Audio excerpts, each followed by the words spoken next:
Assalamualaikum warahmatullahi wabarakatuh. Salam dan bahagia. Pada kesempatan kali ini, saya akan menyampaikan aksi nyata modul 1.4 Budaya Positif. Sebelumnya, izinkan saya memperkenalkan diri.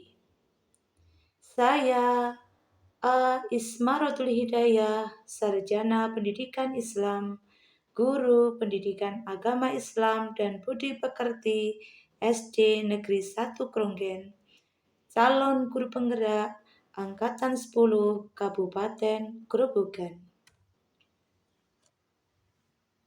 Latar belakang, saat ini negara kita sedang mengalami krisis karakter.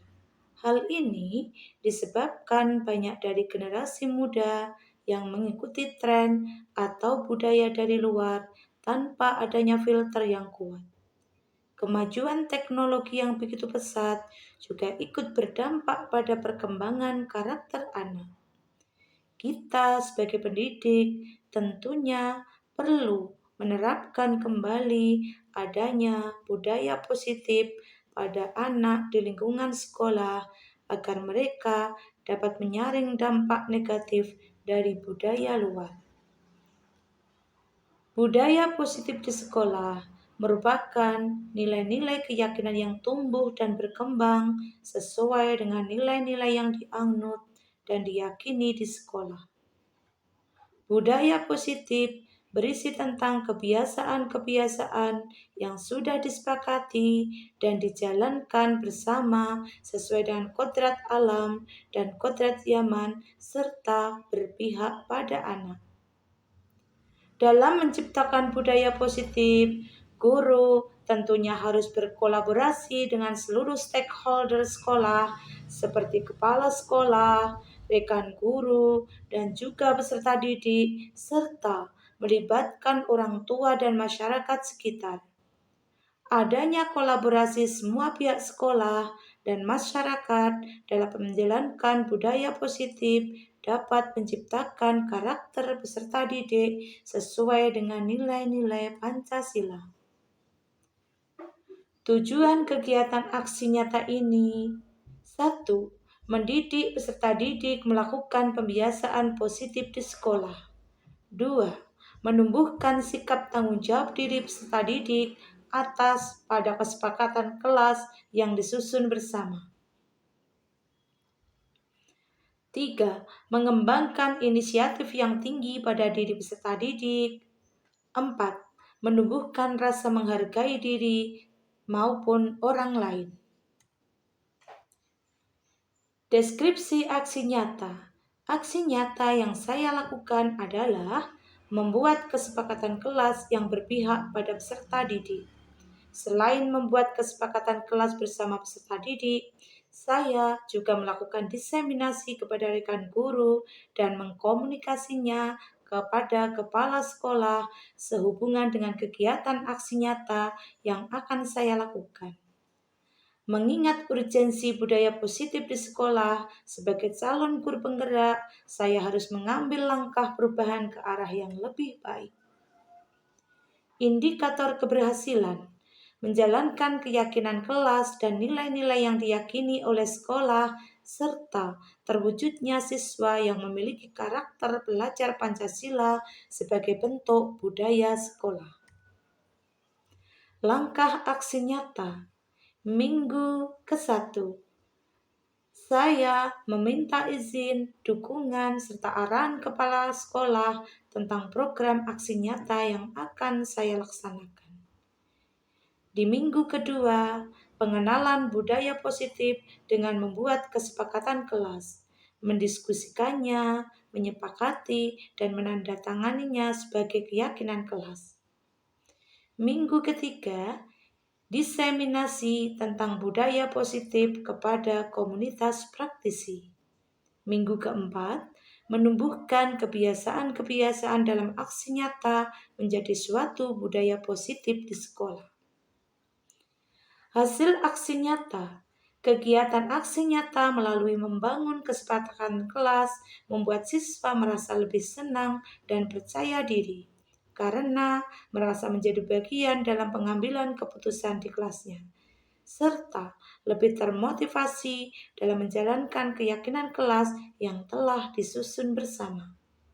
Rekan guru di sekolah saya juga merasa antusias ingin membuat kesepakatan kelas yang berpihak pada murid. Faktor pendukung keberhasilan pembelajaran yang didapat dari pelaksanaan aksi nyata. Dukungan dari kepala sekolah, rekan sejawat, dan orang tua peserta didik, kreativitas ide dari murid dapat tersalurkan, menumbuhkan kebiasaan-kebiasaan pada peserta didik, sehingga menjadi sebuah pembiasaan dan akhirnya menjadi budaya positif bukan hanya di lingkungan sekolah, tetapi di lingkungan masyarakat. Rencana perbaikan di masa depan. Saya akan menerapkan merdeka belajar dan ilmu baru yang saya dapat dari pendidikan guru penggerak, melakukan inovasi-inovasi pembelajaran, serta menumbuhkan dan menjadikan suatu kebiasaan tentang budaya positif di lingkungan sekolah.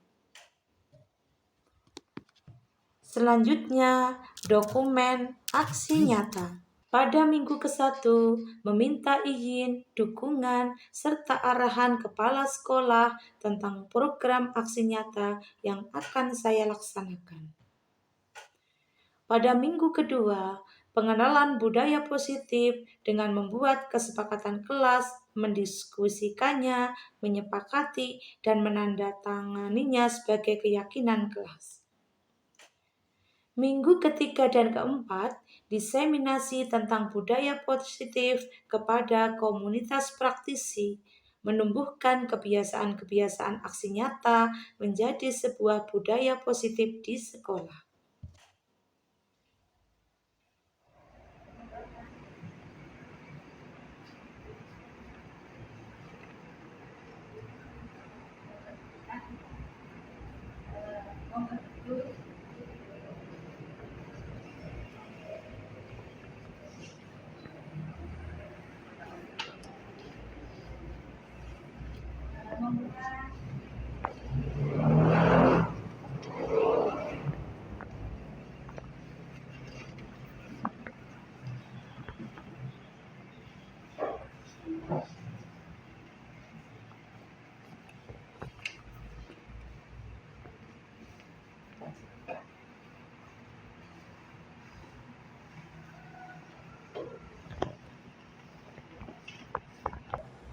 Assalamualaikum warahmatullahi wabarakatuh. Waalaikumsalam warahmatullahi wabarakatuh. Yang kami hormati Bapak Kepala Sekolah SD Negeri 1 Sronggen, yang kami hormati Bapak dan Ibu Guru serta karyawan-karyawati SD Negeri 1 Sronggen. Pertama-tama, marilah kita panjatkan puji syukur kehadirat Allah Subhanahu wa Ta'ala atas berkat dan karunia-Nya kita dapat berkumpul di acara diseminasi aksi nyata modul 1.4 budaya positif. Sebelum acara dimulai, marilah kita buka dengan bacaan basmalah bersama. Bismillahirrahmanirrahim. Sebelum masuk ke acara ini, saya akan bacakan susunan acaranya. Yang pertama yaitu pembukaan. Yang kedua, dinyanyikan lagu Indonesia Raya oleh hadirin semuanya. Kepada hadirin dipersilakan untuk berdiri.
dipersilakan duduk kembali.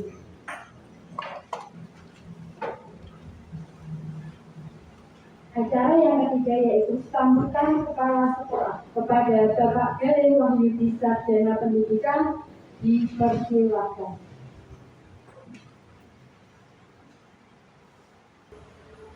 Assalamualaikum warahmatullahi wabarakatuh. Waalaikumsalam warahmatullahi wabarakatuh. Alhamdulillahirabbil alamin. Assalatu wassalamu ala asyrofil anbiya'i wal mursalin. Sayyidina wa maulana Muhammadin wa ala alihi wa sahbihi ajma'in. Amma ba'du. Yang saya hormati Bapak Ibu Guru Institusi 1 Program, yang saya hormati khususon untuk Bapak Sumati sebagai Kepala SD Negeri 1 Tegal Sumur, sebagai Kepala Sekolah SD Midas. Bersyukur alhamdulillah kita panjatkan kepada Allah Subhanahu wa taala karena limpahan rahmat beserta inayahnya, sehingga pada kesempatan kali ini kita bisa bertemu di ruangan SD Negeri 1 Program dalam keadaan sehat walafiat dan aturan salawat. Salawat serta salam tak lupa kita aturkan kepada junjungan kita Nabi Agung Muhammad Shallallahu Alaihi Wasallam, yang selalu kita nantikan syafaatnya baik di dunia maupun di akhirat nanti. Amin. Bapak Ibu yang berbahagia, pada kesempatan kali ini Bu Ana Ismarotul sebagai calon guru penggerak SD Negeri 1 Program Angkatan 10 akan melaksanakan aksi nyata modul 1.4 diseminasi budaya positif, khususnya di SD Negeri 1 Program. Untuk mewujudkan budaya positif, kita harus melihat lagi arti pendidikan menurut Ki Hajar Dewantara. Pendidikan menuntut anak sesuai dengan kodrat alam dan kodrat zamannya untuk mendapatkan kebahagiaan dan keselamatan setinggi-tingginya. Dia membuat keyakinan-keyakinan dan kebiasaan-kebiasaan di sekolah yang berpihak pada murid, dan murid dapat berkembang menjadi pribadi yang kritis, penuh hormat, dan bertanggung jawab. Sekolah menjadi tempat pendidikan untuk membentuk karakter pada anak. Restitusi adalah proses menciptakan kondisi bagi peserta didik untuk memperbaiki kesalahan mereka, sehingga mereka bisa kembali kepada kelompok mereka dengan karakter yang lebih kuat. Restitusi merupakan langkah awal untuk terciptanya budaya positif di sekolah, sehingga mampu menciptakan generasi yang berkarakter sesuai dengan profil pelajar Pancasila. Semoga diseminasi yang akan dilakukan oleh Bu Ana Ismarotul ini membawa manfaat bagi kita semua, khususnya SD Negeri 1 Program, dalam mewujudkan pembelajaran yang berpihak pada murid. Itu yang dapat saya sampaikan. Mohon maaf segala kekurangan. Semoga sukses Bu Ana. Bila taufiq wal hidayah. Assalamualaikum warahmatullahi wabarakatuh.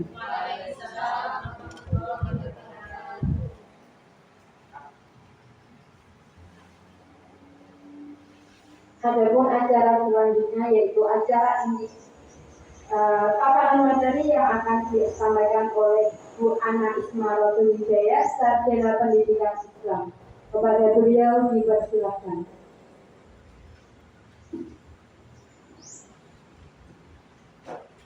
Terima kasih atas waktunya. Assalamualaikum warahmatullahi wabarakatuh. Yang terhormat Bapak Kepala Sekolah SD Negeri 1 Program, Bapak Gale Wahyudi Sarjana Pendidikan. Yang saya hormati Bapak Kepala Sekolah SD Negeri 1 Tegal Sumur, Bapak Sumardi Sarjana Pendidikan. Yang saya hormati Bapak dan Ibu Guru beserta karyawan-karyawati SD Negeri 1 Program. Puja dan puji syukur marilah kita panjatkan kehadirat Allah Subhanahu wa taala atas limpahan rahmat, taufik, hidayah serta inayahnya, sehingga kita dapat berkumpul di tempat ini insyaallah dalam keadaan sehat walafiat. Salawat serta salam semoga tercurah kepada junjungan kita Nabi Agung Muhammad Sallallahu Alaihi Wasallam, yang senantiasa kita harapkan syafaatnya minat dunia hatal akhirah. Amin amin ya rabbal alamin. Perkenankan saya memaparkan diseminasi aksi nyata modul 1.4 budaya positif. Sebelumnya izinkan saya memperkenalkan diri. Saya Ana Ismarotul Hidayah, Sarjana Pendidikan Islam, Guru Pendidikan Agama Islam dan Budi Pekerti, SD Negeri 1 Kronggen, calon guru penggerak Angkatan 10 Kabupaten Grobogan. Setelah saya mempelajari modul 1.1 Filosofi Pendidikan menurut Ki Hajar Dewantara, modul 1.2 Nilai dan Peran Guru Penggerak, modul 1.3 Visi Guru Penggerak, dan modul 1.4 Budaya Positif yang tujuan akhirnya bermuara pada pelajar Pancasila, di mana pelajar Pancasila memiliki 6 karakter atau 6 ciri khusus yang setiap pagi selalu kita kumandangkan pada saat berdoa bersama atau apel bersama. Mari kita kumandangkan bersama terlebih dahulu. Mohon Bapak Ibu Guru untuk bisa berdiri. 1, 2, 3. Belajar Pancasila, beriman dan berakhlak pada Tuhan Yang Esa, dan berakhlak mulia, berbhinneka global, gotong royong mandiri, kreatif dan bernalar kritis. Terima kasih Bapak Ibu, mohon bisa untuk duduk kembali. Filosofi Pemikiran Ki Hajar Dewantara. Pada modul 1.1 saya sudah belajar filosofi pemikiran Ki Hajar Dewantara. Pendidikan adalah menuntut segala kekuatan kodrat yang ada pada anak, baik kodrat alam maupun kodrat zaman, agar mereka mampu mencapai keselamatan dan kebahagiaan yang setinggi-tingginya. Pendidikan sesungguhnya adalah menghamba kepada murid. Pendidikan harus berpihak pada murid sesuai dengan bakat, minat, dan kemampuan anak. Guru diibaratkan adalah seorang petani. Sekolah ibarat lahan, dan murid ibarat benih. Petani hanya bisa menuntun tumbuhnya benih dengan merawatnya. Misalkan kalau di dunia pertanian dengan memberi pupuk, kemudian membasmi tanaman-tanaman atau hama seperti itu, maka akhirnya akan mendapatkan hasil sesuai harapan. Tetapi kalau kita menanam padi, kita jangan berharap mendapatkannya atau memanen jagung. Kalau kita menanam padi, ya hasilnya padi, tapi dengan padi yang berkualitas baik. Berikutnya, di modul 1.2 saya belajar tentang nilai dan peran guru penggerak. Dari pernyataan Ki Hajar Dewantara, seorang guru harus memiliki nilai dan mampu menjalankan perannya agar mampu menuntun tumbuh kembangnya murid melalui pendidikan dan pengajaran yang berpusat pada murid. Nilai guru penggerak ada 5. Yang pertama adalah berpihak pada murid. Yang kedua, mandiri. Ketiga, reflektif. Keempat, inovatif. Kelima, kolaboratif. Sedangkan peran guru penggerak menjadi pemimpin pembelajaran, menjadi coach bagi orang lain atau bagi guru lain, kemudian mendorong kolaborasi, mewujudkan kepemimpinan murid, dan menggerakkan komunitas praktisi. Visi guru penggerak. Dalam mewujudkan suatu perubahan, diperlukan visi dan langkah-langkah yang tepat dalam mencapainya. Visi dapat terwujud jika terdapat kerjasama dengan semua warga sekolah. Oleh karena itu, dalam mewujudkan visi, diperlukan langkah-langkah konkret menggunakan metode inquiry apresiatif atau IA dengan tahapan kerja. Tahapan kerja sendiri ada 5. Yang pertama, buat pertanyaan. Berikutnya, ambil pelajaran.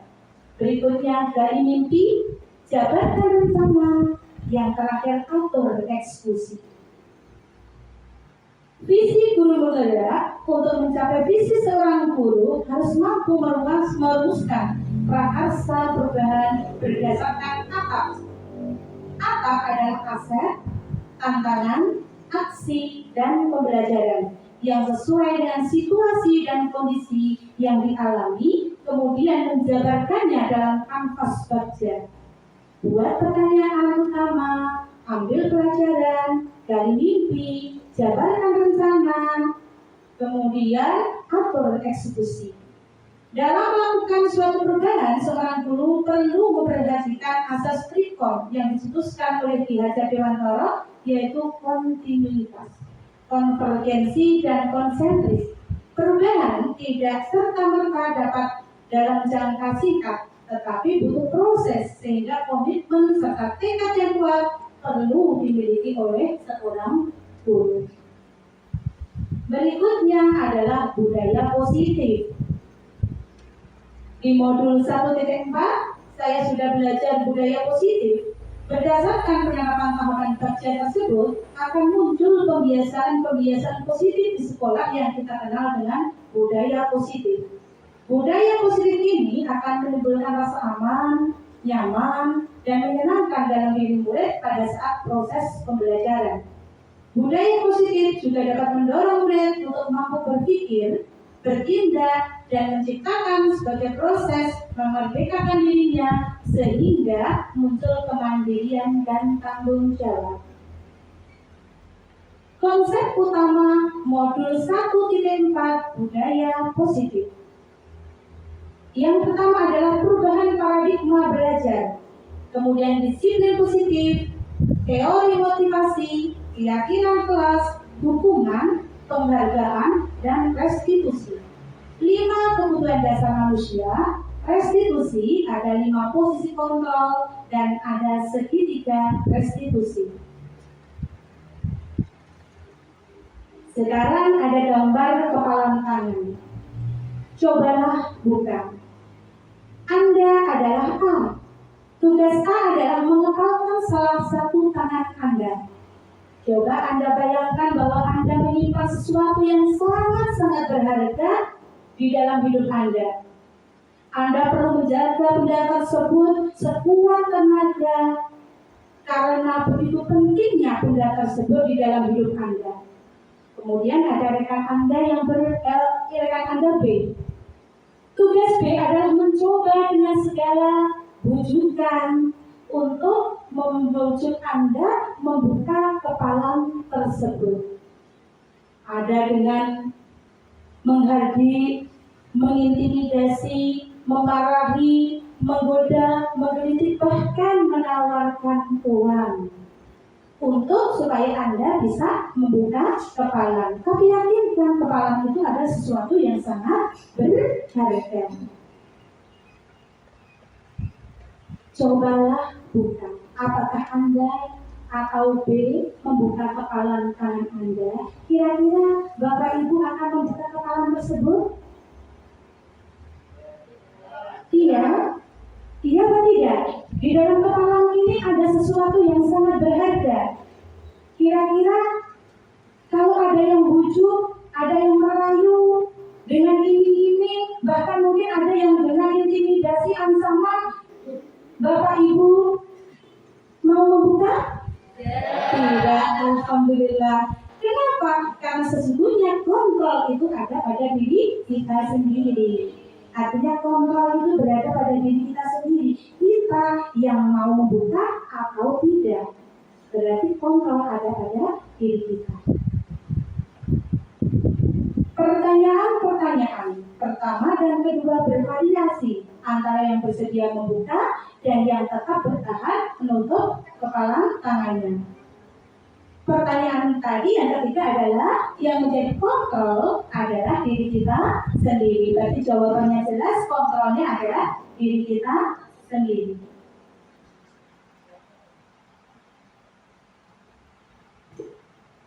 Next. Teori kontrol menurut Dr. William Glasser.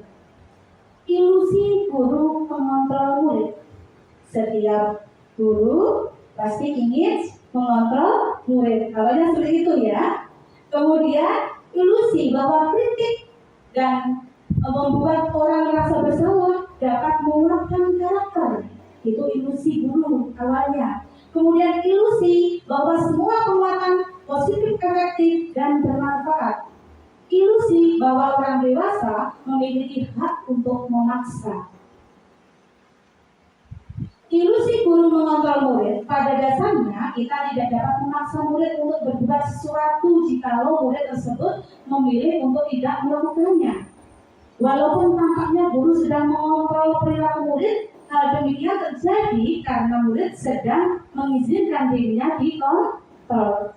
Saat itu bentuk kontrol guru menjadi kebutuhan dasar yang dipilih murid tersebut. Teori kontrol menyatakan bahwa semua perilaku memiliki tujuan, bahkan terhadap perilaku yang tidak disukai. Jadi setiap ada perilaku itu semuanya pasti bertujuan. Ilusi bahwa semua penguatan positif, efektif, dan bermanfaat. Penguatan positif atau wujudan adalah bentuk-bentuk kontrol. Segala usaha untuk mempengaruhi murid agar mengulangi suatu perilaku tertentu adalah suatu usaha untuk mengontrol murid tersebut. Dalam jangka waktu tertentu, kemungkinan murid tersebut akan menyadarinya dan mencoba untuk menolak wujudan kita, atau bisa jadi murid tersebut menjadi tergantung pada pendapat sang guru untuk berusaha. Ilusi bahwa kritik dan membuat orang merasa bersalah dapat menguatkan karakter. Ini dulu yang sering saya rasakan, yang sering saya lakukan. Menggunakan kritik dan rasa bersalah untuk mengontrol murid menuju pada identitas gagal.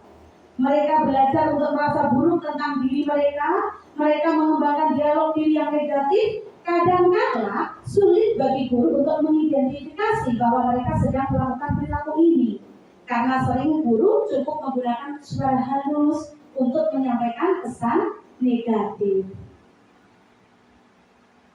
Ilusi bahwa orang dewasa memiliki hak untuk memaksa. Kita kan di sini sebagai orang dewasa ya. Anak-anak kan sebagai anak kita hadir sebagai orang dewasa. Banyak orang dewasa yang percaya bahwa mereka memiliki tanggung jawab untuk membuat murid-murid berbuat hal-hal tertentu. Apapun yang dilakukan dapat diterima selama ada sebuah kemajuan berdasarkan sebuah pengukuran kinerja. Pada saat itu pula orang dewasa akan menyadari bahwa perilaku memaksa tidak akan efektif untuk jangka panjang dan sebuah hubungan permusuhan akan terbentuk. Karena pasti ada yang merasa tidak puas karena itu suatu paksaan. Perubahan paradigma stimulus respon, teori kontrol. Bisakah kita mengontrol seseorang? Stimulus respon. Kita mencoba mengubah orang agar berpandangan sama dengan kita. Kira-kira bisa tidak? Tidak ya. Kita berusaha memahami pandangan orang lain tentang dunia. Itu yang bisa kita lakukan.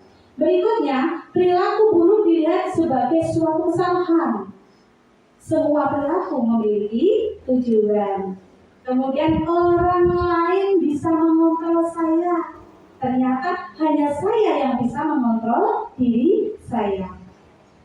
Saya bisa mengontrol orang lain.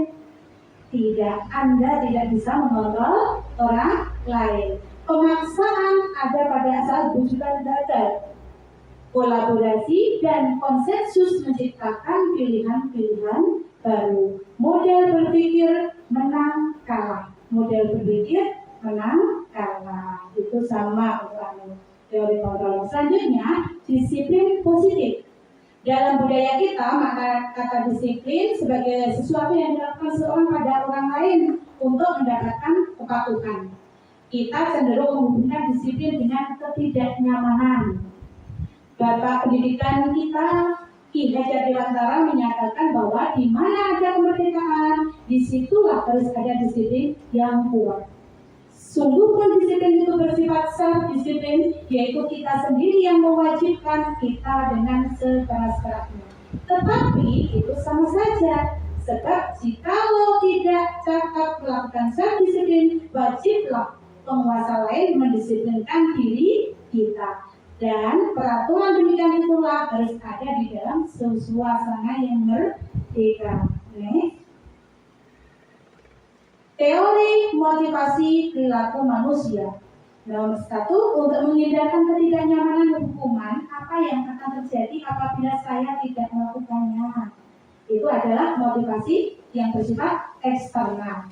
Kemudian, untuk mendapatkan imbalan dari orang lain atau institusi, apa yang akan saya dapatkan ya apabila saya melakukan? Itu berarti motivasi eksternal. Kemudian untuk menghargai diri sendiri, menjadi insan sesuai harapan kita. Saya ingin menjadi orang yang seperti apa apabila saya melakukannya. Itu adalah motivasi yang bersifat internal. Nah, yang diharapkan itu ada motivasi yang bersifat internal. Motivasi perilaku manusia. Motivasi itu merupakan dorongan yang timbul dari seseorang secara sadar ataupun tidak sadar untuk melakukan suatu tindakan yang bertujuan tertentu. Motivasinya apa?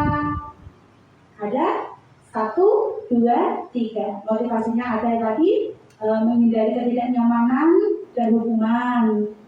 Anak-anak kan kadang seperti itu, dia tidak kena hukuman.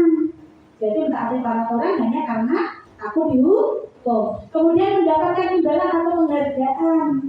Kadang-kadang siapa yang berani maju? Ini ada uang saku seperti itu. Ternyata itu juga belum efektif. Selanjutnya yang diharapkan adalah menghargai nilai-nilai kebajikan dari diri sendiri. Siswa melakukan disiplin diri karena sadar akan nilai kebajikan dirinya. Ini adalah motivasi yang diharapkan, yaitu intrinsik. Next, nilai-nilai kebajikan. Profil pelajar Pancasila yang sudah kita kumandangkan tadi ya, dan di sini insya sudah berjalan. Kemudian ada 9 pilar karakter Indonesia Foundation, yang Heritage Foundation. Yang pertama adalah cinta Tuhan dan segenap ciptaannya, kemandirian dan tanggung jawab, kejujuran, amanah diplomatis, berhormat dan santun, dermawan, suka menolong dan gotong royong, percaya diri, kreatif dan pekerja keras, kepemimpinan dan keadilan, baik dan rendah hati, toleransi, kedamaian dan kesatuan. Keyakinan kelas. Mengapa tidak peraturan saja ya? Mengapa harus keyakinan? Mengapa kita memiliki peraturan harus menggunakan helm bila mengendari kendaraan roda 2? Rata-rata kan takut nanti kalau ketilang polisi. Nah, yang diharapkan ada motivasi intrinsik, kembali ke nilai-nilai keyakinan, lebih menggerakkan seseorang dibandingkan mengikuti serangkaian peraturan. Tapi di dalam ini ada intrinsik, oh ini demi keamanan dan kenyamanan saya. Next. Pembentukan keyakinan kelas. Keyakinan kelas bersifat lebih abstrak daripada peraturan yang lebih rinci dan konkret. Keyakinan kelas juga berupa pernyataan-pernyataan universal. Pernyataan keyakinan kelas senantiasa dibuat dalam bentuk yang positif.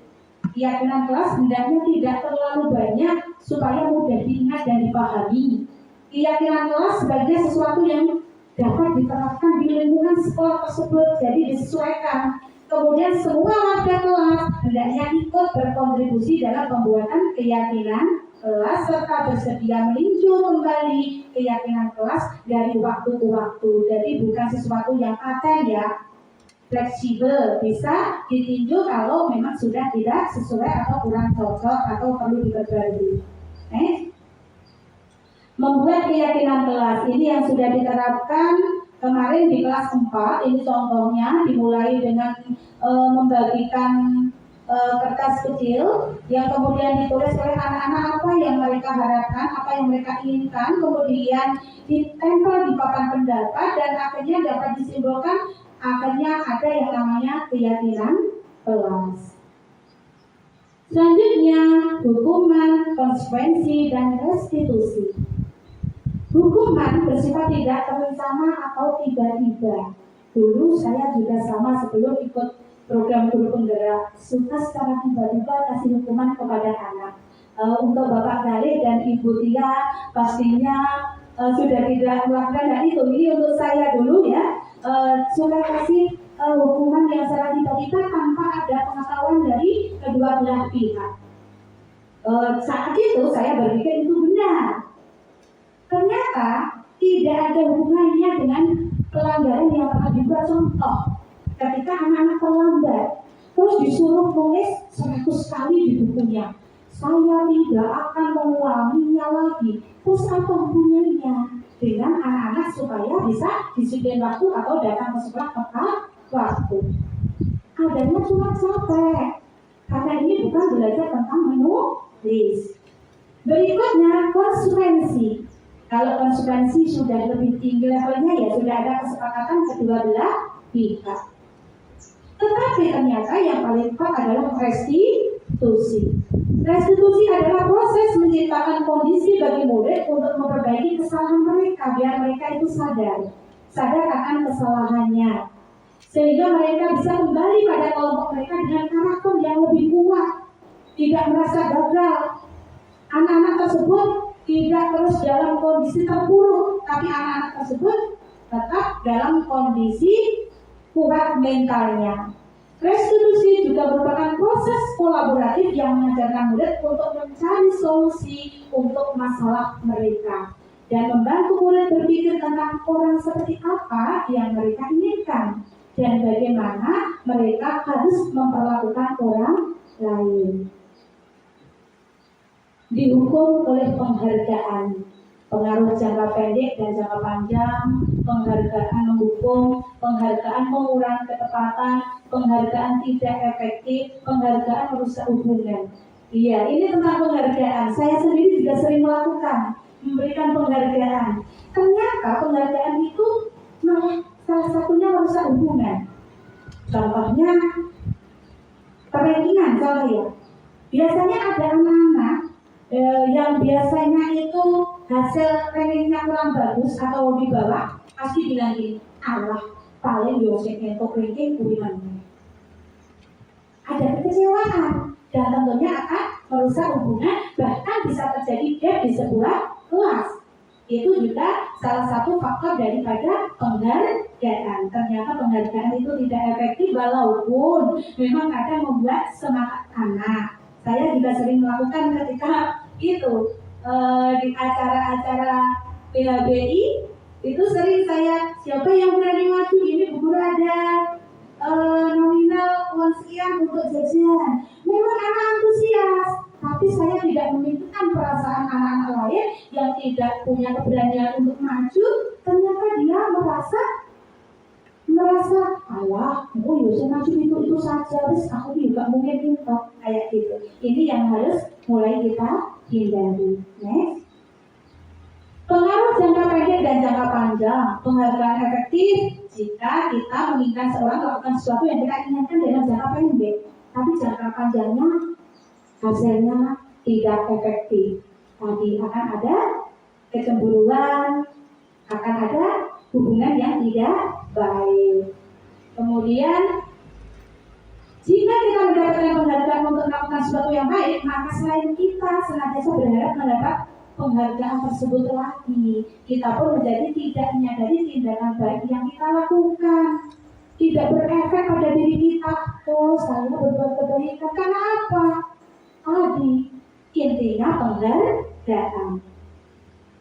Penghargaan berarti tidak efektif. Suatu penghargaan adalah suatu benda atau sesuatu yang diinginkan yang dibuat persyaratan. Hanya jika Anda melakukan hal ini, maka Anda akan mendapatkan penghargaan yang Anda inginkan. Penghargaan yang sudah saya sampaikan. Menjadikan hubungan mungkin antara anak sudah baik menjadi kurang baik karena apa? Karena timbul rasa kecemburuan. Itu juga manusiawi, cemburu itu manusiawi. Next. Penghargaan mengurangi ketepatan. Dalam sebuah percobaan sekelompok anak-anak laki-laki berusia 9 tahun diminta untuk melihat gambar-gambar wajah yang ditampilkan di layar. Ternyata dengan anak-anak yang sering mendapatkan penghargaan itu sering menebak dengan tidak tepat. Penghargaan itu menghukum mereka yang tidak mendapatkan penghargaan, misalnya dalam sistem ranking. Mereka yang mendapatkan ranking kedua akan merasa paling dihukum. Harusnya kan hanya selisih nilai 1. Saya kan bisa ranking 1 seperti itu. Next. Motivasi dari dalam diri. Nah, ini yang kita harapkan adalah motivasi intrinsik.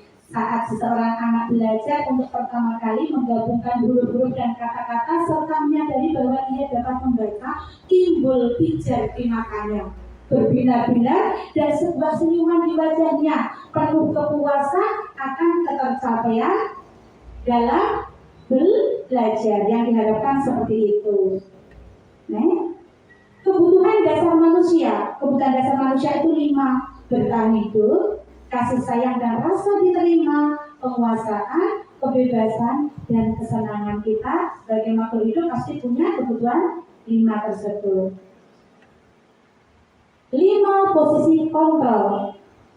Dan Gosen dalam bukunya Restitution Restructuring School Discipline mengungkapkan bahwa guru perlu meninjau kembali penerapan disiplin di dalam ruang-ruang kelas mereka selama ini.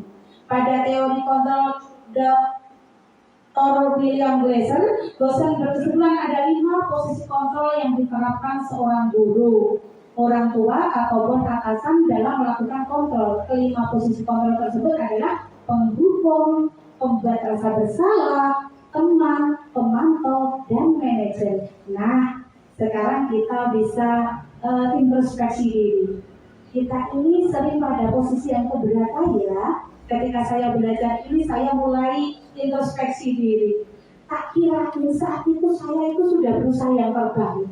Ternyata saya itu masih pada level yang kurang efektif. Yang pertama adalah penghukum. Saya yakin Bapak Ibu guru tidak ada yang pada posisi penghukum. Patuhi aturan saya atau awas kayak gitu, insya Allah tidak ada. Kemudian pembuat merasa bersalah. Ibu sangat kecewa sekali dengan kamu. Berapa kali Bapak harus memberitahu kamu ya, atau ayolah dikerjakan, jangan seperti itu. Nanti Bu Guru dimarahi Bapak kepala sekolah. Itu kan menjadikan anak merasa bersalah. Next. Posisi teman, ini yang sering saya lakukan. Ayo bantulah demi Bapak, demi Ibu. Ayo ingat, tidak ada bantuan Bapak selama ini, kamu seperti apa? Ya sudah, kali ini tidak apa-apa. Nanti Ibu bantu bereskan, tapi kayak lain kali jangan diulang lagi. Ternyata seperti itu juga kurang efisien dan kurang efektif. Itu sering saya lakukan. Posisi saya sebagai teman, murid akan merasa senang dan akrab dengan guru. Ini termasuk dampak yang positif. Hanya saja di sisi negatifnya murid menjadi tergantung pada guru tersebut. Bila Anda masalah, dia merasa bisa mengendalikan guru tersebut untuk membantunya. Bergantung. Wah, santai. Ada Pak ini, ada Bu ini. Karena kita di posisi teman. Next. Selanjutnya posisi pemantau. Peraturannya apa? Ayo, apa yang telah kamu lakukan? Sanksi atau konsekuensi apa? Walaupun ini memang sudah ada saling tahu, artinya bukan hukuman, ini konsekuensi. Tetapi seperti ini juga kurang efektif sebagai pemantau. Karena murid memahami konsekuensi yang harus dijalankan karena telah melanggar salah satu peraturan sekolah. Guru tidak menunjukkan suatu emosi yang berlebihan. Murid menjadikan marah atau membuat merasa berbuat salah. Murid tetap membuat tidak nyaman, yaitu dengan harus tinggal di kelas pada waktu jam istirahat. Bikin yakin kita kan biar tadi besok tidak mengulangi lagi, ternyata seperti itu juga kurang efisien dan efektif. Selanjutnya, inilah posisi yang diharapkan, yaitu menjadi manajer. Murid diajak untuk menganalisa kebutuhan dirinya maupun kebutuhan orang lain. Di sini penekanan bukan pada kemampuan membuat konsekuensi, namun dapat berkolaborasi dengan murid bagaimana memperbaiki kesalahan yang ada. Apa yang kita yakini? Apa kamu meyakininya? Kembali lagi tentang keyakinan kelas. Jika kamu meyakininya, apakah kamu bersedia memperbaikinya? Jika kamu memperbaiki ini, hal ini menunjukkan apa tentang dirimu? Apa rencana kamu untuk memperbaiki hal itu? Seperti itu adalah kontrol sebagai manajer. Next. Segitiga restitusi. Segitiga restitusi ada langkah-langkahnya, yaitu yang pertama ada 3 langkah saja. Yang pertama, menstabilkan identitas. Kita semua akan melakukan hal yang terbaik yang bisa kita lakukan. Teori kontrolnya seperti itu, menstabilkan identitas. Kemudian validasi tindakan yang salah. Semua perilaku memiliki alasan. Anak-anak ditanya, kenapa kamu terlambat? Kenapa kamu tidak mengerjakan PR? Kita harus tahu alasannya. Kemudian baru menanyakan keyakinan kelas yang sudah kita sepakati. Kita semua memiliki motivasi secara internal, bukan eksternal. Next. Segitiga restitusi, yaitu kamu tentu punya alasan mengapa melakukan itu. Itu adalah validasi tindakan yang salah. Tapi yang pertama adalah menstabilkan identitas. Setiap orang pasti pernah melakukan kesalahan. Kamu bukan satu-satunya yang pernah melakukan ini. Dulu juga sama kok. Dulu juga sering melakukan kesalahan. Kemudian validasi tindakan yang salah. Adakah cara yang lebih efektif untuk mendapatkan apa yang kamu butuhkan? Kemudian yang terakhir menanyakan keyakinan kelas. Next. Segitiga restitusi, yaitu menstabilkan identitas. Yang kedua adalah validasi tindakan yang salah. Yang ketiga adalah menanyakan keyakinan kelas. Budaya positif yang telah dilaksanakan di sekolah kita diantaranya adalah yang pertama, berdoa bersama, membaca Asmaul Husna, kemudian surat pendek Al-Quran, dan mengumandangkan zel sekolah. Kemudian budaya 6S, senyum, sapa, salam, sopan, santun, dan salaman. Kemudian ada sasi sasa, satu siswa, satu sapu. Berikutnya ada sholat duha bersama dan ada sholat zuhur berjamaah. Kemudian ada kegiatan literasi, yaitu ada di pojok baca, kemudian ada juga dilaksanakan di perpustakaan. Budaya positif akan dapat terwujud jika seluruh stakeholder di sekolah mampu bersinergi dan bekerja sama. Budaya positif harus selalu diupayakan agar tujuan dari pendidikan mampu terwujud. Tujuan pendidikan adalah menjadikan murid mencapai keselamatan dan kebahagiaan setinggi-tingginya agar mampu diterima di masyarakat dan mampu menjadi anggota masyarakat. Serta yang terakhir, terwujudnya profil pelajar Pancasila. Guru bergerak, Indonesia maju. Salam guru penggerak, bergerak, tergerak, menggerakkan. Sekian dan terima kasih. Wassalamualaikum warahmatullahi wabarakatuh. Baik, tadi kita sudah memperhatikan presentasi budaya positif oleh Bu Ana Ismail Hidayah, Sarjana Pendidikan Islam. Mungkin dari seluruh peserta diseminasi ada yang ingin ditanyakan atau mungkin memberikan saran untuk pemateri.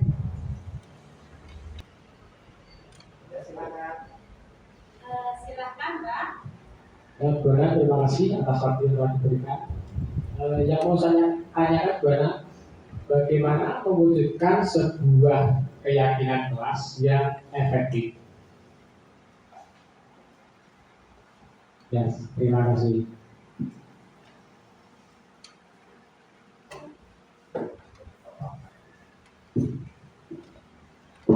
Terima kasih, Pak Rizka.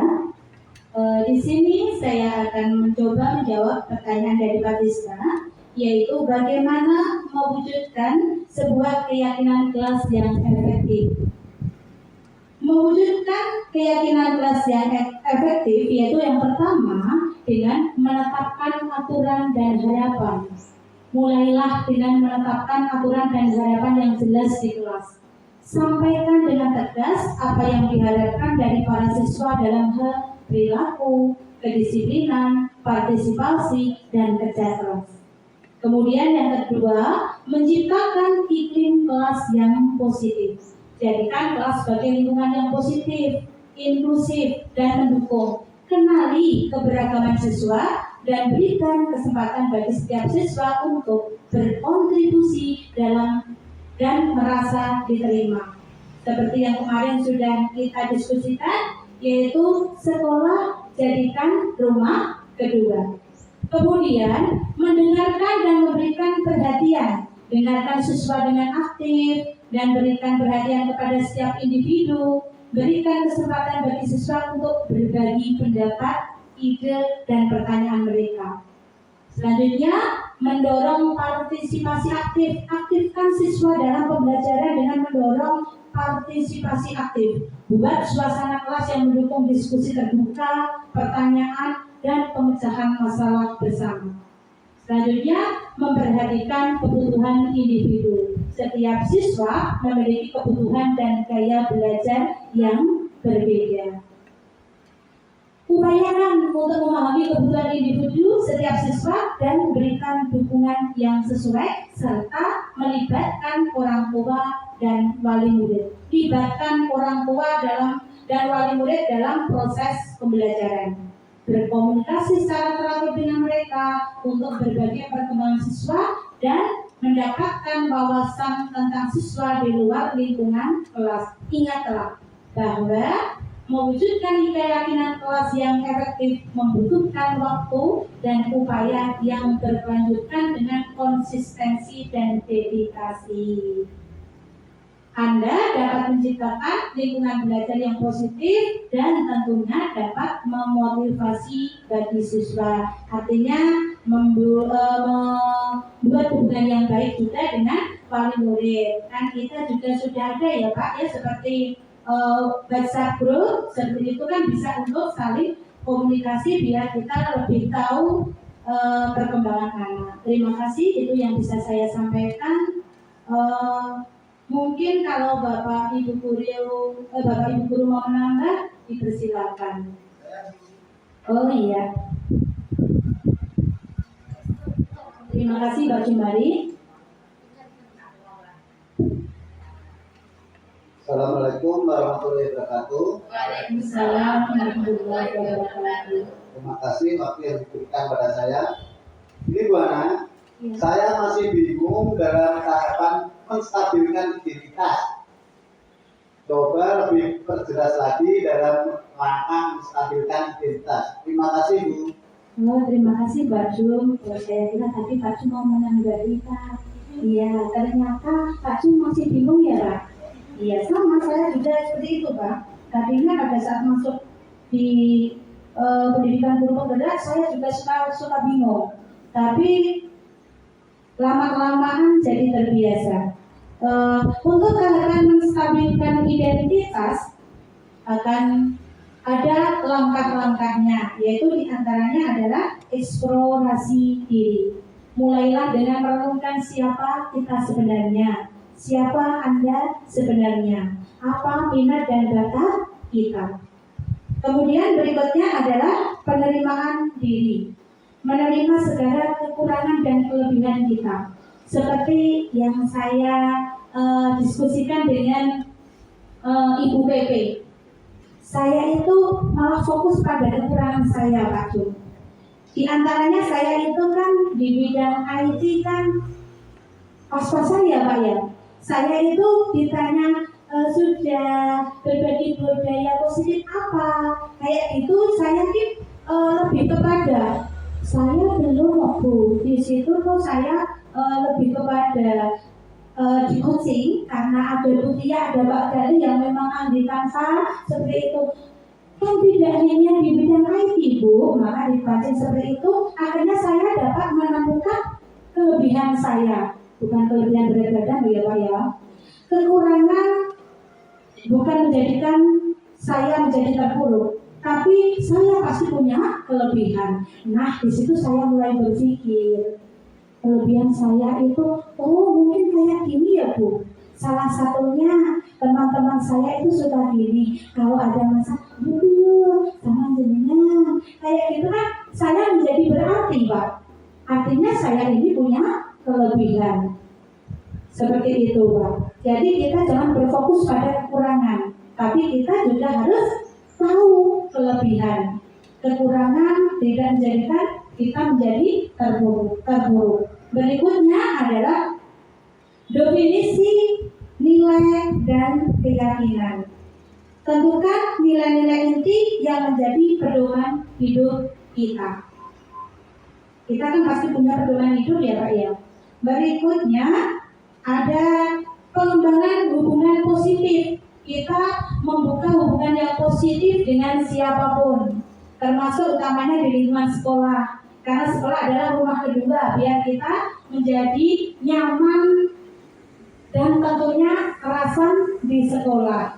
Selanjutnya adalah pengembangan diri. Pengembangan diri sekarang banyak ya Pak. Di antaranya adalah melalui pelatihan-pelatihan baik daring maupun pelatihan-pelatihan yang langsung. Selanjutnya adalah penentuan tujuan hidup. Menentukan tujuan hidup baik dalam jangka panjang maupun jangka pendek. Setiap kita itu pasti punya tujuan. Selanjutnya adalah evaluasi dan penyesuaian diri dengan melakukan refleksi berkala.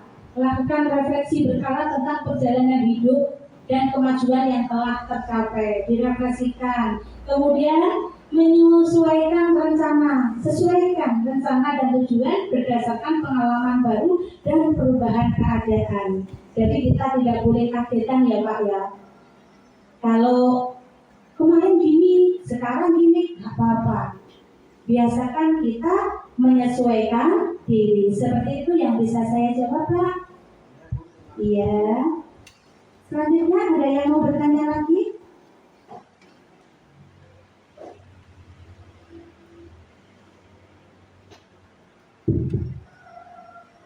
Saya Buana. Ya, terima kasih. Assalamualaikum warahmatullahi wabarakatuh. Waalaikumsalam warahmatullahi wabarakatuh. Saya Bu Marisol akan menanyakan apakah reward bisa membuat anak menjadi disiplin? Efektifkah? Kalau reward seperti itu tidak efektif, bagaimana dengan memuji anak? Bisakah berhasil seperti itu? Terima kasih. Terima kasih Bu Isol. Saya akan mencoba menjawab, apakah sistem reward bisa membuat anak menjadi disiplin? Efektifkah? Kalau reward seperti itu tidak efektif, bagaimana dengan memuji anak? Bisa berhasilkah? Nah, tanda bintang atau stiker sebagai hadiah juga termasuk alat mengontrol. Walau menyenangkan untuk anak, ini tidak efektif untuk disiplin positif dalam jangka panjang. Reward efisien mengubah perilaku dalam jangka pendek saja, tapi anak tidak melatih motivasi secara internal. Perilakunya dilakukan karena hadiah, bukan tanggung jawab. Memuji anak atau memberi hadiah boleh, asalkan spontan. Tujuannya untuk mengekspresikan emosi orang tua, bukan untuk memanipulasi dan mengontrol. Memberi dukungan dan hadiah untuk anak tidak dijanjikan di awal sebagai iming-iming perilaku, tidak menjadi alat tawar agar anak tidak ketergantungan. Yang penting, adalah dukungan pada anak dilakukan bukan hanya saat ia berhasil atau menang, tapi justru saat gagal menunjukkan usaha yang keras. Seperti itu. Kita harus mendukung anak tidak hanya di saat dalam kemenangan, tetapi juga pada saat gagal, malah perlu dukungan. Seperti itu yang bisa saya sampaikan. Iya. Bapak Ibu, ada yang mau tanya lagi? Oh iya, Bu Intan, monggo.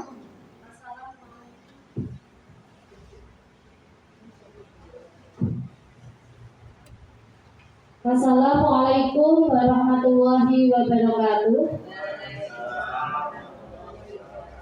Saya izin bertanya, Bu Ana, bagaimana mewujudkan sebuah keyakinan kelas yang efektif? Terima kasih.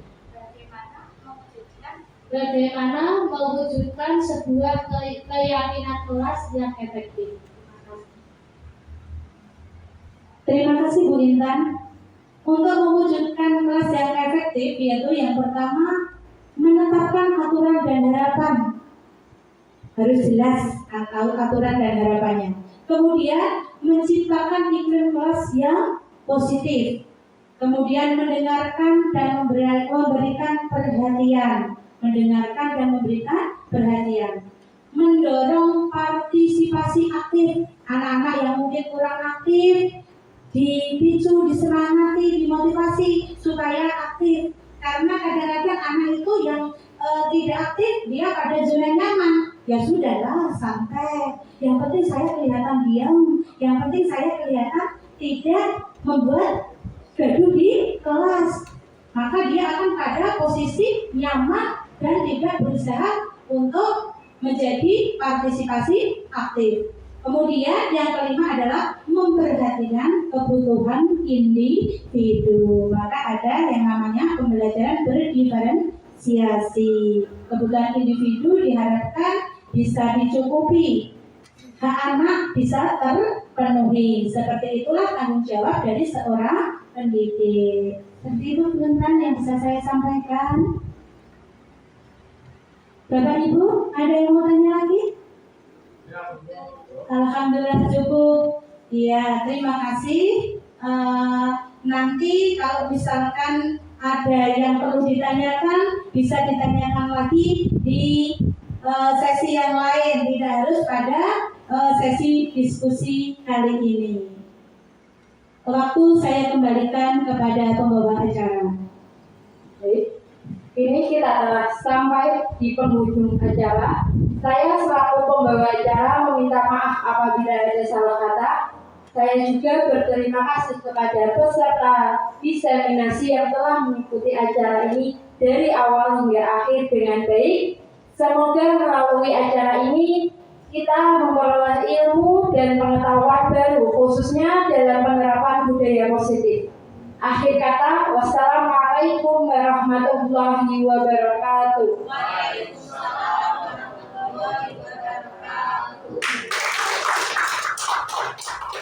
Untuk selanjutnya adalah dokumentasi penerapan segitiga restitusi.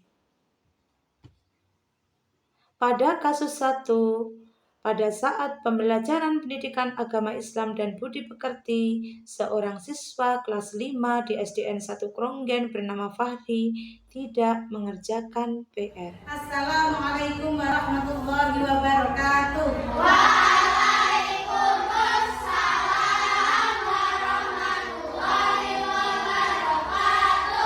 Mari kita awali kegiatan belajar hari ini dengan bersama membaca doa. Adakah yang berkenan untuk memimpin berdoa? Oh iya, Mbak Akila silakan dipimpin untuk berdoa. Di tempat duduk siap berdoa mulai.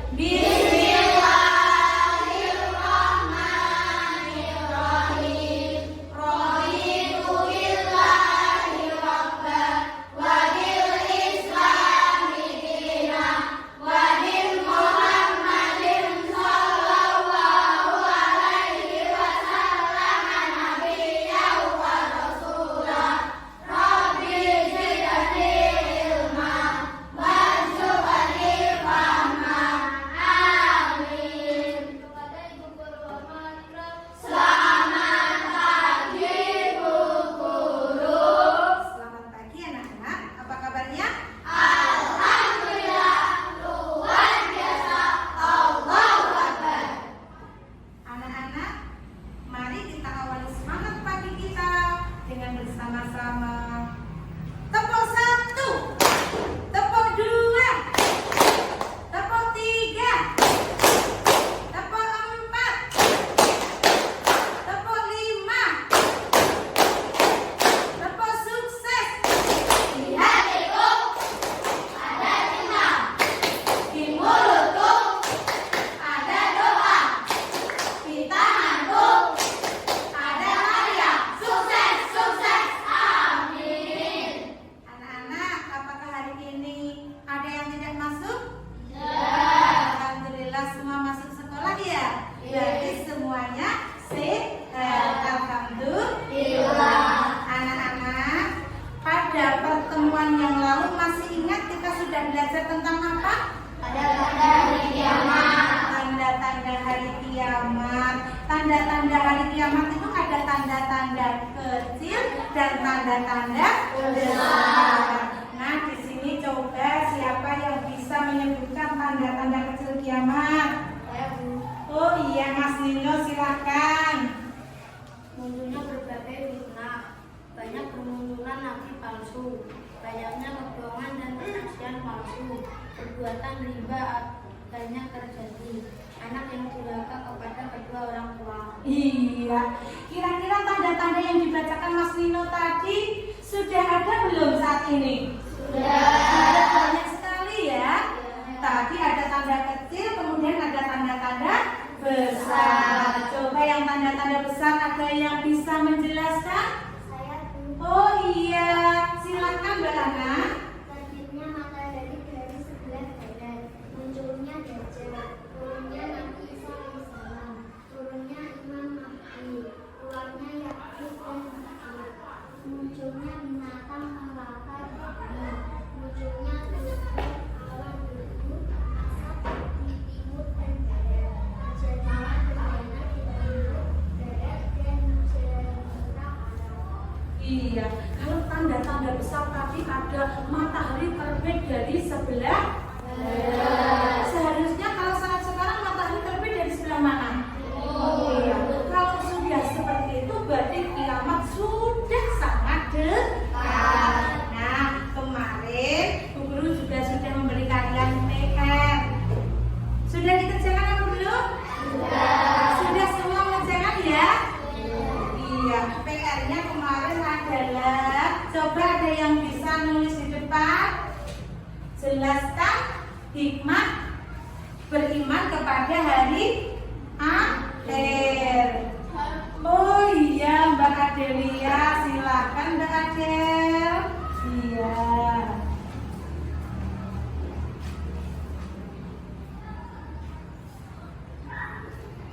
PR-nya sudah dikerjakan? Coba dibuka bukunya PR-nya. Ya, PR-nya sudah pada dikerjakan ya. Sepedanya pakai yang ini Mbak. Ya, sebentar. Terus. Coba, mana PR-mu? Nah, sudah ya? Coba sudah dikerjakan belum? Oh iya ya, PR-nya sudah dikerjakan. Iya. Baik, mana PR-mu? Maaf, saya belum mengerjakan. Nanti pada saat jam istirahat menunggu guru ya. Iya. Coba Kak Adel sudah mengerjakan ya?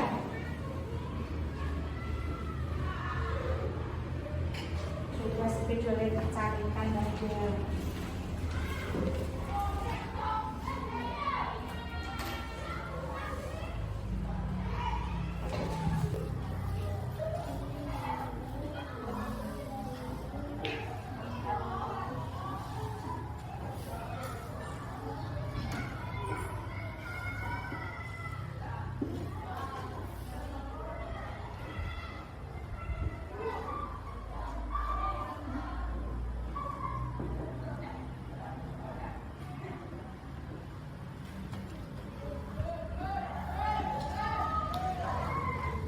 Tiga ya, tapi tinggal satu lagi. Adakah jawabannya yang lebih dari 3? Ada?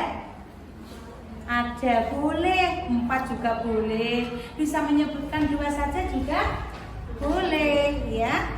Karena Bu Guru tidak memberi batasan berapa banyak.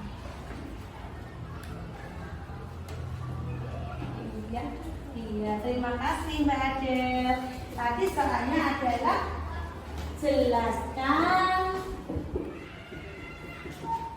hikmah beriman kepada hari akhir. Kira-kira jawabannya Mbak Adelia betul apa salah ini ya? Nomor 1, tidak perlu belajar ilmu pengetahuan. Maksudnya ilmu pengetahuan seperti apa? Matematika seperti itu kan? Berarti tidak perlu ya Mbak Adel? Tidak. Berarti yang penting itu belajar apa? Oh, agama. Karena agama yang akan menolong kita nanti gitu ya. Kira-kira jawabannya Mbak Adel betul apa salah anak-anak? Salah. Kita harus tetap belajar ilmu pengetahuan untuk bekal hidup di dunia. Berikutnya, yang kedua, hidup di dunia tidak ada gunanya. Betul apa salah? Salah. Justru di dunia ini kita harus mencari bekal untuk nanti kehidupan yang sesungguhnya, yaitu di alam akhirat. Yang ketiga, harta tidak penting. Kira-kira harta penting apa tidak? Penting. Penting ya anak-anak ya. Kita mau infak, mau sedekah, juga salah satunya menggunakan harta. Sehingga harta itu juga sangat penting. Kira-kira ada yang berani untuk membenarkan? Oh iya, silahkan Mas Fahri. Coba kita lihat jawaban Mas Fahri.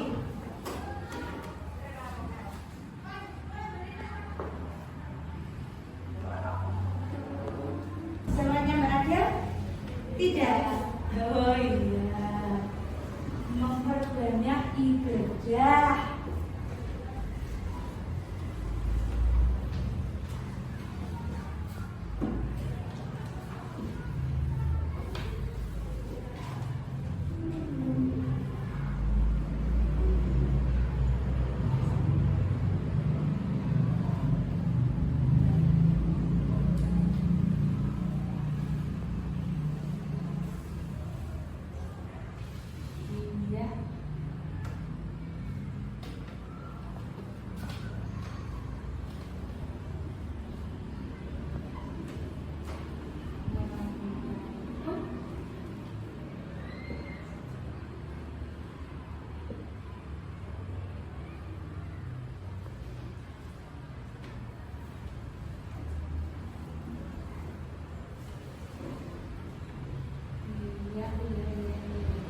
Iya, ada lagi Mas?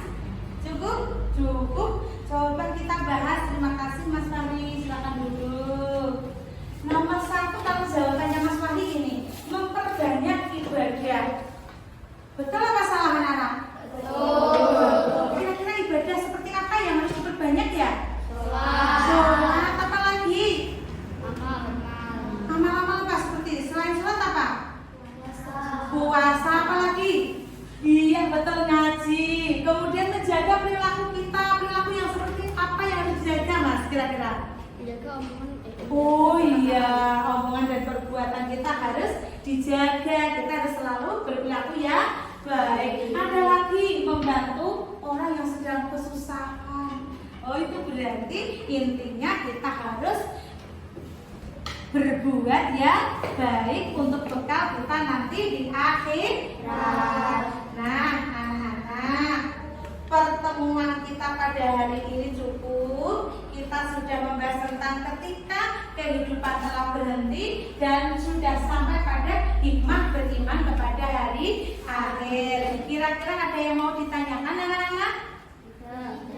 Sudah cukup jelas? Nah, kalau sudah cukup jelas, mari kita akhiri kegiatan belajar hari ini dengan bersama membaca hamdalah. Alhamdulillahirabbil alamin. Semoga yang kita pelajari bersama bermanfaat. Karena sudah jam istirahat, anak-anak silakan untuk istirahat.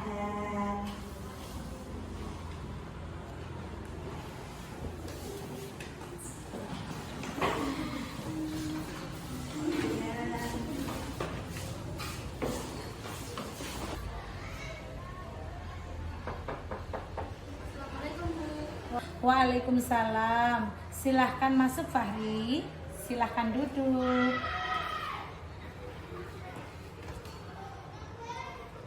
Tadi Bu Guru lihat kamu tidak mengerjakan PR ya Fahri?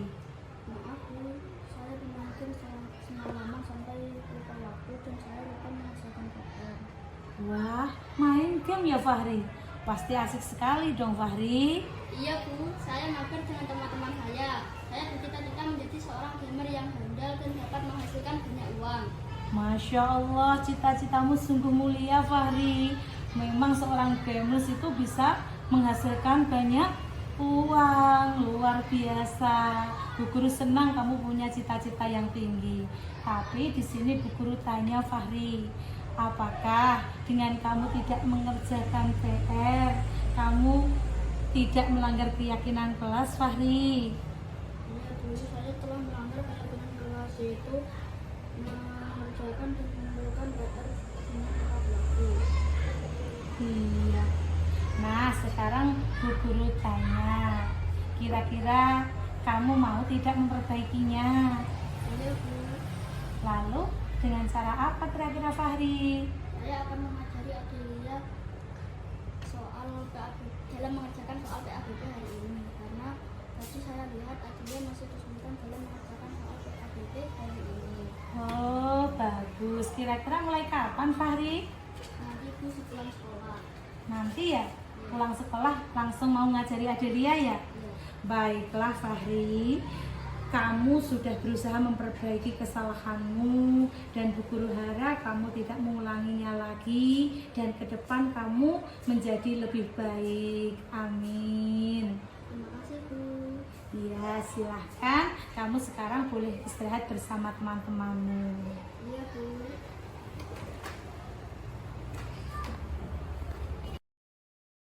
Pada kasus 2, pada saat pembelajaran pendidikan agama Islam dan budi pekerti, seorang siswa kelas 5 di SDN 1 Kronggen bernama Ciafika makan di dalam kelas pada saat jam pelajaran. Assalamualaikum warahmatullahi wabarakatuh.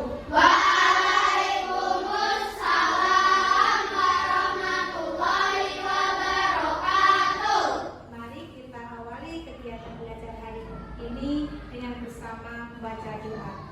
Adakah yang berkenan untuk memimpin doa? Saya Bu. Oh iya, Mas Fahri silakan memimpin untuk berdoa. Kita duduk siap rem. Doa mulai.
Ya. Ya, materi ini kan sudah selesai. Tinggal hari ini kita melaksanakan ulangan harian atau asesmen sumatif.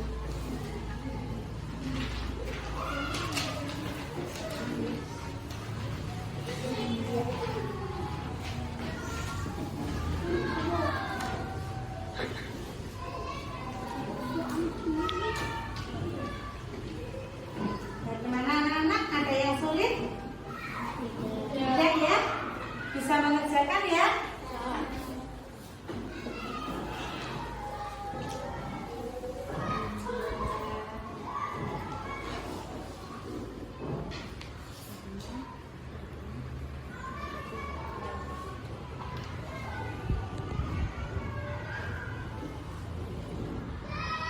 Apa yang kamu lakukan, Mbak Cia? Oh, nanti pada saat jam istirahat menemui Bu Guru ya, Cia ya?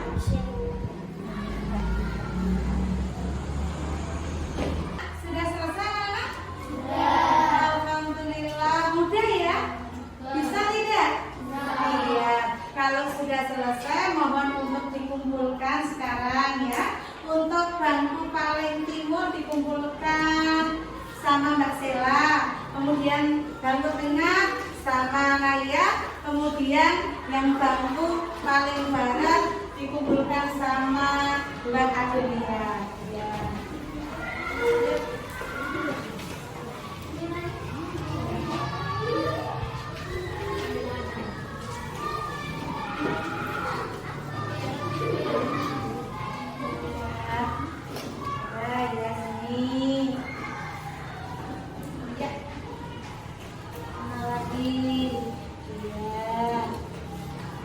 Alhamdulillah untuk asesmen sumatif 3 ini sudah selesai.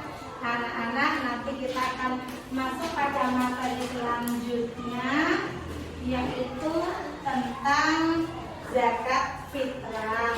Anak-anak, untuk hari ini karena sudah jam istirahat, anak-anak boleh istirahat.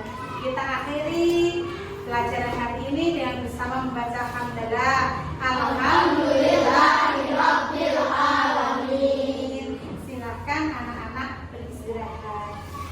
Wassalamualaikum warahmatullahi wabarakatuh. Waalaikumsalam warahmatullahi wabarakatuh.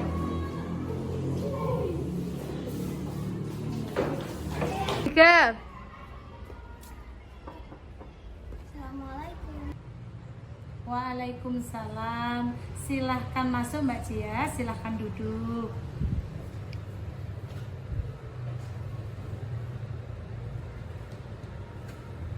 Apakah Mbak Cia tahu kenapa Bu Ana memanggil Mbak Cia? Tahu Bu, karena saya tadi makan di kelas ya Bu.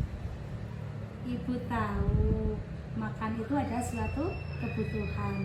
Bu Guru kalau lapar juga makan, tapi kita harus tahu kapan kita boleh makan.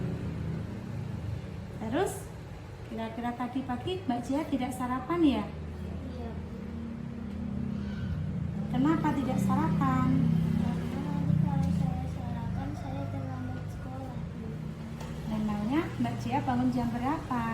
Jam 6.30 Bu. Tuh. Apa Mbak Cia tidak sholat subuh? Sholat, tapi habis sholat tidur lagi.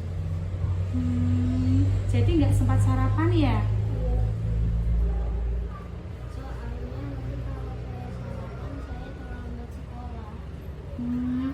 Begitu ya. Apa yang Mbak Cia lakukan memang sudah betul. Mbak Cia harus segera berangkat sekolah supaya tidak terlambat. Nah, yang ingin Bu Guru tanyakan, apakah Mbak Cia ketika makan di dalam kelas itu melanggar keyakinan kelas kita?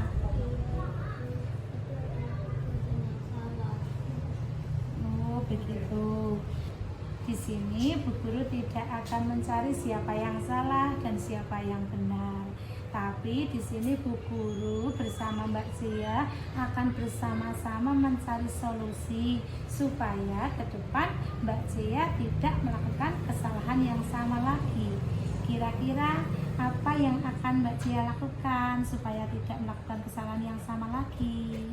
Saya tidak akan tidur lagi setelah sholat subuh agar saya masih sempat sarapan. Bagus. Iya, baiklah, itu sudah berusaha memperbaiki ya Mbak Zia ya. Kira-kira mulai kapan Mbak Zia akan melakukan itu? Insya Allah besok. Oh, mulai besok pagi ya. Amin, alhamdulillah. Semoga Mbak Zia ke depan akan menjadi lebih baik dan tidak akan makan di dalam kelas. Baik Bu, dan terima kasih sudah mengingatkan saya. Iya, sama-sama Zia. Silahkan kamu istirahat. Iya. Kita yang memilih profesi sebagai pendidik berarti memilih untuk mengurusi kehidupan, memilih untuk bertanggung jawab dalam meningkatkan kualitas manusia, memilih bertanggung jawab dalam kehidupan orang banyak. Sekian yang bisa saya sampaikan. Salam guru penggerak, bergerak, tergerak, dan menggerakkan. Terima kasih. Wassalamualaikum warahmatullahi wabarakatuh.